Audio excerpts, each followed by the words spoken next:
আজকে বানাবো কুমড়োর তরকারি। কুমড়োর তরকারি খেতে অনেকেই একদমই পছন্দ করে না, আমি কিন্তু ভালোই বাসি। তেলের উপরে রাঁধুনি 5 ফোড়ন, শুকনো লঙ্কা, কাঁচা লঙ্কা ফোড়ন দিলাম।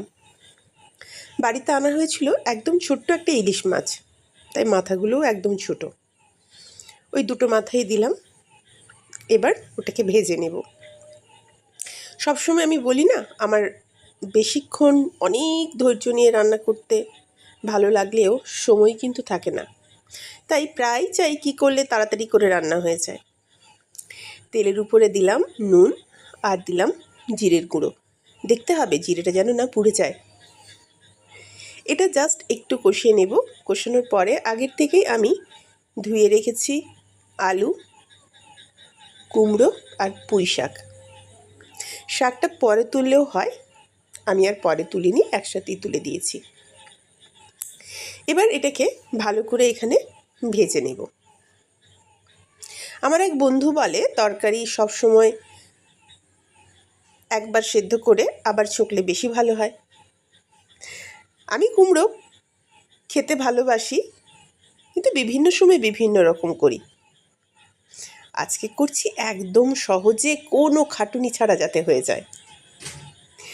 তেলের উপর সবজি তোলার পরে দিলাম হলুদ গুঁড়ো, লঙ্কার গুঁড়ো। এবার এটা ভালো করে কষিয়ে নেব।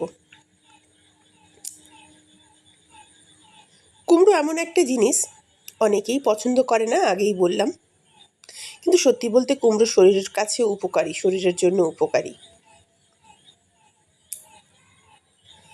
কুমড়ো পুঁই শাক চিংড়ি মাছ দিয়ে করলেও ভালো লাগে, রিচ করলেও ভালো লাগে, হালকা করলেও ভালো লাগে।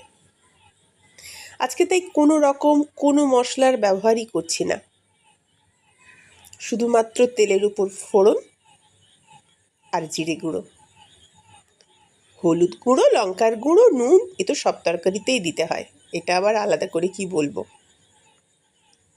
সয়াবিন খেতে ভালোবাসি, তাই অল্প সয়াবিন সেদ্ধ করে চটকে ধুয়ে জল থেকে ছেঁকে দিয়ে দিলাম। এবার আবার একটু কষিয়ে নেব। কিছুক্ষণ কষানো হয়ে গেলে আমি এটাকে কয়েকবার ঢাকা দিয়েছি আর ঢাকা খুলেছি। যেহেতু কুমড়ো আর পুঁই শাক, ঢাকা দেওয়ার পরে দেখা যাবে একটু জলও বেরিয়েছে।